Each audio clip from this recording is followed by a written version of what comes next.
శ్రీ లలితా సహస్రనామ స్తోత్రం అన్నది అమ్మవారి 1000 నామాల మణిహారం.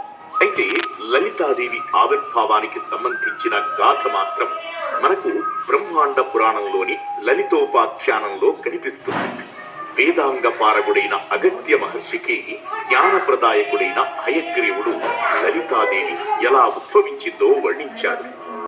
పార్వతీ కళ్యాణానికి మన్మధుడు శివుడిపై బాణప్రయోగం చేయడం, పరమేశ్వరుడు మూడో కన్ను తెరవడం మనందరికీ తెలిసిన కథే. ఇక్కడే ఓ విచిత్రం జరిగింది. ఈశ్వరుని ప్రమథ గణాల్లో ఒకరైన చిత్రకర్మ మన్మధుడి భస్మరాశితో బొమ్మను తయారు చేసి దానికి ప్రాణం పోశాడు. పుట్టగానే వాడిలో రాక్షస ప్రవృత్తి మేల్కొంది. ఇదంతా చూస్తున్న బ్రహ్మదేవుడు భండ భండ అన్నాడు. భండ అంటే ఆశ్చర్యం.